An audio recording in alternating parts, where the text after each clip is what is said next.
కోదండరామ్ గారు, ప్రభుత్వ సలహాదారులు వేం నరేందర్ రెడ్డి గారు, శాసనమండలి సభ్యులు నెల్లికంటి సత్యం గారు, శాసనమండలి సభ్యులు అద్దంకి దయాకర్ గారు, భువనగిరి శాసన సభ్యులు మిత్రులు కుంభం అనిల్ రెడ్డి గారు, వేదిక మీద ఉన్న పెద్దలు, ఈ కార్యక్రమంలో పాల్గొన్న కామ్రేడ్ సోదరులందరికీ ఈ సందర్భంగా అభినందనలు తెలియజేస్తున్నాను. మిత్రులు వందే మాతరం శ్రీనివాస్ గారు మనల్ని అందరినీ ప్రభావితం చేయగలిగిన గొంతుతో రావి నారాయణ రెడ్డి గారి గురించి ప్రత్యేకమైన పాట ద్వారా వారికి ప్రజలతో ఉన్న అనుబంధాన్ని ఇక్కడ ప్రస్తావించడం జరిగింది. మిత్రులారా, ఈరోజు ఆనాడు భూస్వామ్య కుటుంబంలో జన్మించిన ప్రజలు పడుతున్న కష్టాలు, రాజులు రాచరిక పోకడలు, అరాచక చర్యలను వ్యతిరేకిస్తూ రావి నారాయణ రెడ్డి గారు నిజాం పాలకులకు వ్యతిరేకంగా సాయుధ పోరాటంలో ముందు భాగాన నిలబడి వారు పోరాటం చేసిండ్రు. వారు పోరాటం చేయడమే కాదు, వారికి ఉన్న దాదాపుగా 500 ఎకరాల భూమిని పేదలకు పంచిపెట్టి ఒక స్ఫూర్తిని రాచరికానికి వ్యతిరేకంగా అరాచక పరిపాలన కొనసాగిస్తే ప్రజల స్వేచ్ఛను హరించినప్పుడు, ప్రజల యొక్క హక్కులకు భంగం కలిగించినప్పుడు ప్రజలలో తిరుగుబాటు వస్తుంది, అది సాయుధ పోరాటంగా మారుతుంది అని చెప్పి రావి నారాయణ రెడ్డి గారు ఆనాడు నిరూపించారు. వారితో పాటు చాలామంది ఆనాటి సాయుధ రైతాంగ పోరాటంలో ఆరుట్ల కమలాదేవి గారు కావచ్చు, ఆరుట్ల రామచంద్రారెడ్డి గారు కావచ్చు, మల్లు స్వరాజ్యం గారు కావచ్చు, ధర్మభిక్షం గారు కావచ్చు, ఇలా చెప్పుకుంటూ వెళ్తే చరిత్రలో చాలామంది స్వేచ్ఛ కోసం, వెట్టి చాకిరి విముక్తి కోసం సర్వం త్యాగం చేసి ఆనాడు పోరాటం చేశాం. ఇంతకుముందు ప్రతాప్ రెడ్డి గారు భారతదేశానికి ఆగస్టు 15, 1947లో స్వతంత్రం వస్తే సెప్టెంబర్ 17, 1948 వరకు ఈ ప్రాంతానికి విముక్తి కలగలేదు. హైదరాబాద్ సంస్థానంలో ఆనాడు రాచరిక పాలనలో మగ్గుతున్నప్పుడు ఈ ప్రాంత ప్రజలు చదువుకున్న వాళ్ళే కాదు, చదువులేని వాళ్ళు స్వేచ్ఛ కావాలి, ఇక రాచరికం చేతిలో మేము నలిగిపోదలుచుకోలేదు, సర్వం ఒడ్డుతాం, మేము స్వేచ్ఛను సాధిస్తాం, ఈ వెట్టి చాకిరి విముక్తి నుంచి మేము బయటపడతాం, వెట్టి చాకిరి నుంచి అని చెప్పి ఆనాడు పోరాటం చేయడం జరిగింది. నాకు తెలిసినంత వరకు బండి యాదగిరి బండి వెనక బండి కట్టి 16 బళ్ళు కట్టి ఏ బండ్లో పోతావు కొడుకో నైజాం సర్కారోడా అని ఏదైతే స్ఫూర్తిని, జానపదాన్ని జనపదంలోకి తీసుకొచ్చిండో వారు కూడా నిరక్షరాస్యులే. అలాంటి నిరక్షరాస్యులను కూడా ప్రభావితం చేయగలిగిన గొప్ప నాయకుడు రావి నారాయణ రెడ్డి అని చెప్పి నేను చెప్పదలుచుకున్నాను.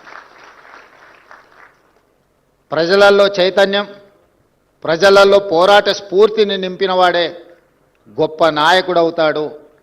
గొప్ప నాయకులను ఎప్పుడు ప్రజలు గుర్తుపెట్టుకుంటారు, గుండెల్లో గుర్తు పెట్టుకొని గుండెల నిండా వారిని అభిమానిస్తారు.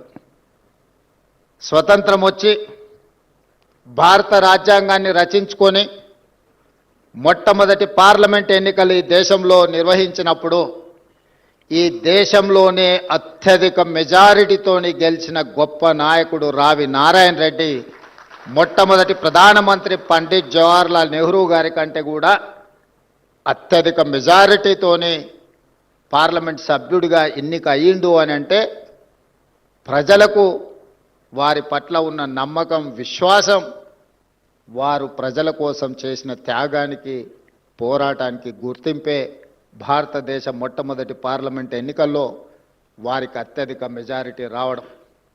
నాకు తెలిసినంతవరకు పెద్దలు సుదర్శన్ రెడ్డి గారు సవరించాలి, ఒకవేళ నేను చెప్పిన దాంట్లో ఏదైనా లోపం ఉంటే, మొట్టమొదటి పార్లమెంట్ సమావేశాలను, పార్లమెంట్ భవనాన్ని ఆనాటి ప్రధానమంత్రి, రాష్ట్రపతిలో, ఇతర నాయకులు ప్రారంభించలేదు. భారతదేశంలో అత్యధిక మెజారిటీ వచ్చిన రావి నారాయణ రెడ్డి గారి చేతనే పార్లమెంటు భవనాన్ని ప్రారంభింపజేయడం ద్వారా మొట్టమొదటి ప్రధానమంత్రి పండిత్ జవహర్లాల్ నెహ్రూ గారు ప్రజా తీర్పును, ప్రజల యొక్క ఆలోచనను ప్రతిబింబించినరు. అంత గొప్ప అవకాశం రావి నారాయణ రెడ్డి గారికి, తెలంగాణ సమాజానికి దక్కింది. అది రావి నారాయణ రెడ్డి గారికి దక్కిన గౌరవం కాదు, ఈ తెలంగాణ సమాజానికే దక్కిన అరుదైన గౌరవం అని చెప్పి నేను ఈ సందర్భంగా తెలియజేయదలుచుకున్నాను. పార్లమెంట్ సభ్యుడిగా, శాసనసభ్యుడిగా, శాసనసభలో ప్రతిపక్ష నాయకుడిగా ఆనాటి రాచరికం మీద పోరాటం చేసిన అనుభవంతో, సాయుధ రైతాంగ పోరాటంలో భూమి కోసం, భుక్తి కోసం, విముక్తి కోసం చేసిన పోరాటం యొక్క ఫలితాలను పేదలకు అందించాలని ప్రజాస్వామిక విధానంలో, చట్టసభలలో, అది పార్లమెంట్లో, శాసనసభలో ప్రజల పక్షాన నిలబడి రావి నారాయణ రెడ్డి గారు చేయవలసిన ప్రయత్నం అంతా చేసిండ్రు. నాకున్న సమాచారం మేరకు వారికి 60 సంవత్సరాల వయసు వచ్చినప్పుడు ఇక ప్రత్యక్ష ఎన్నికలలో నేను పోటీ చెయ్యను అని చెప్పి వారే స్వయంగా ఎన్నికలకు దూరం జరిగి పార్టీ బాధ్యతల నుంచి తప్పుకొని సామాన్య కార్యకర్తగా ప్రజలకు స్ఫూర్తినిచ్చి పార్టీని నడిపించడానికి అన్ని పదవులను త్యాగం చేసిన గొప్ప నాయకుడు రావి నారాయణ రెడ్డి గారు. ఈ కాలంలో మనం చూస్తున్నాం, ప్రజలు ఓడించినా కూడా పదవిని వదులుకోవడానికి ఇష్టపడడం లేదు. కానీ ప్రజలలో నెగ్గి ప్రజా అభిమానం ఉన్నప్పుడే పదవిని, పార్టీ బాధ్యత నుంచి కూడా హుందాగా తప్పుకొని ఇతరులకు అవకాశం కల్పించిన గొప్ప నాయకుడు రావి నారాయణ రెడ్డి గారు. స్వేచ్ఛ కోసం, వెట్టి చాకిరి విముక్తి కోసం కొట్లాడి ప్రజాస్వామ్యాన్ని, రాజ్యాంగాన్ని బలోపేతం చెయ్యాలి, మనమే రచించుకున్న రాజ్యాంగాన్ని పేదలకు అందుబాటులోకి తీసుకురావాలని తన వంతు ప్రయత్నం చేసి మొదటి తరంలో ఒక గొప్ప స్ఫూర్తిని నింపిన రావి నారాయణ రెడ్డి గారి జాతీయ పురస్కారం మలితరంలో జస్టిస్ సుదర్శన్ రెడ్డి గారికి అందించడము అనంటే సముచితమైన స్థానము. ఈ జాతీయ అవార్డుకు రావి నారాయణ రెడ్డి గారు అందించిన సేవలకు దక్కిన గౌరవం. జస్టిస్ సుదర్శన్ రెడ్డి గారికి పురస్కారం అందించడం ద్వారా ఈ పురస్కారానికి గౌరవం దక్కింది. ఈ కార్యక్రమంలో ముఖ్య అతిథిగా పాల్గొనడం నాకు దక్కిన అరుదైన అవకాశము అని చెప్పి నేను భావిస్తున్నా. వేలు లక్షల మంది పాల్గొనే సభలలో పాల్గొంటుంటాం, ఉపన్యాసాలు ఇస్తుంటాం. కానీ ఇక్కడ వేదిక మీద ఉన్న ఒక్కొక్కరు ఒక రకమైన చరిత్ర, అనుభవాలు, వయసు, అదేవిధంగా త్యాగాలు చేసిన వాళ్ళు ఇక్కడ పెద్దలు చాలామంది ఉన్నారు. ఇలాంటి వేదికల మీద మాట్లాడేటప్పుడు ఆచితూచి అంచనా వేసి మాట్లాడాల్సిన పరిస్థితులు. జస్టిస్ సుదర్శన్ రెడ్డి గారు నన్ను ఒక మాట అడిగినారు, ఎంత సమయం ఉందని. నేను ముఖ్యమంత్రిగా బాధ్యతలు చేపట్టినాక ఒక నిర్ణయం తీసుకున్నా.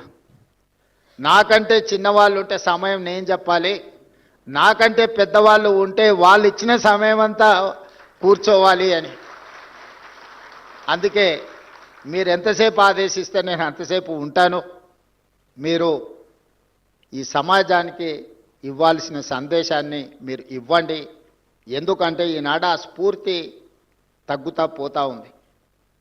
తొలి తరంలో ఒక బూర్గుల రామకృష్ణారావు గారు, పివి నరసింహారావు గారు, రావి నారాయణ రెడ్డి గారు లాంటి వాళ్ళు మనకు స్ఫూర్తినిస్తే, మలితరంలో జైపాల్ రెడ్డి గారు, జస్టిస్ సుదర్శన్ రెడ్డి గారు లాంటి వాళ్ళు మమ్మల్ని ప్రభావితం చేస్తున్నారు. 50 సంవత్సరాలు సుదీర్ఘకాలం శాసనసభ్యుడిగా, పార్లమెంట్ సభ్యుడిగా, రాజ్యసభ్యుడిగా, కేంద్ర మంత్రిగా, ఐఎన్పిఆర్ మంత్రిగా, వివిధ హోదాలలో పెట్రోలియం శాఖ మంత్రిగా, అర్బన్ డెవలప్మెంట్ మినిస్టర్గా, ఉత్తమ పార్లమెంటేరియన్గా, దక్షిణాది రాష్ట్రాలలోనే మొట్టమొదటి ఉత్తమ పార్లమెంటేరియన్గా రాణించిన జైపాల్ రెడ్డి గారు లాంటి వాళ్ళు, ఆ తరానికి సంబంధించిన జస్టిస్ సుదర్శన్ రెడ్డి గారు లాంటి వాళ్ళు ఈరోజు తెలంగాణ సమాజానికి ఒక స్ఫూర్తినిచ్చేవాళ్ళు. అలాంటి వాళ్ళు పాల్గొన్న సమావేశాలలో పాల్గొని వారు చెప్పే వారి అనుభవాలను వినడం ద్వారా పరిపాలనలో నిర్ణయాలు తీసుకునే సందర్భంలో అవి మాకు ఉపయోగపడుతూ ఉంటాయి. అందుకే ఇలాంటి సమావేశాలకు వచ్చినప్పుడు సమయంతో కొలవకుండా వాళ్ళ అనుభవం నుంచి ఏమైనా నేర్చుకుందామన్న ఆలోచనతోనే నేను ఈ సమావేశాలలో పాల్గొంటుంటా. జైపాల్ రెడ్డి గారి గురించి కూడా ఒక మాట చెప్పాలి. నాకు వారికి పెద్దగా రాజకీయంగా అంత పెద్ద సత్సంబంధాలు ఏమి ఉండేది కాదు. 2014లో వారు పార్లమెంట్ సభ్యుడిగా 2000 ఓట్లతో ఓడడానికి నేనే కారణం.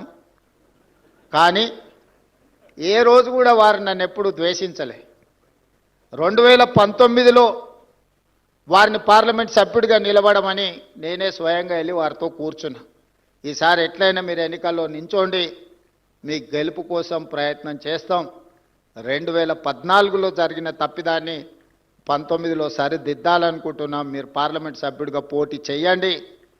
మోడీ గారు లాంటి ఫ్యాసిస్టులు ఈరోజు పరిపాలన సాగిస్తుంటే మీలాంటి వాళ్ళు చట్టసభలలో ఉండాల్సిన అవసరం ఉన్నది.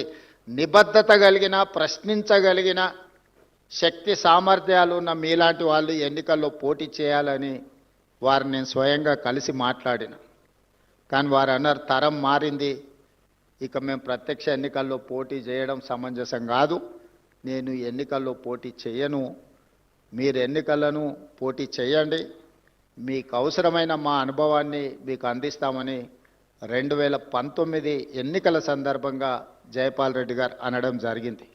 అంటే సమాజంలో వస్తున్న మార్పును, ప్రజల ఆలోచనను వాళ్ళ యొక్క శైలిలో ఎన్నికలను, ప్రజాస్వామ్యాన్ని చూస్తూ ఇప్పుడు మేము ఆదర్శంగానో లేకపోతే మేము మీకు మార్గదర్శకులుగా నిలబడాల్సిన సందర్భం, మీరు ఎన్నికల్లో పోటీ చేయండి, మేము ప్రోత్సహిస్తాం, భుజం తట్టామని చెప్పి జైపాల్ రెడ్డి గారు, జస్టిస్ సుదర్శన్ రెడ్డి గారు లాంటి వాళ్ళు ఎన్నికల పోటీలో నిలబడ్డప్పుడు ప్రొఫెసర్ కోదండరామ్ గారు లాంటి వాళ్ళు అండగా నిలబడి ఈరోజు తెలంగాణ రాష్ట్రంలో ప్రజాప్రభుత్వం ఏర్పాటుకు సహకరించారు.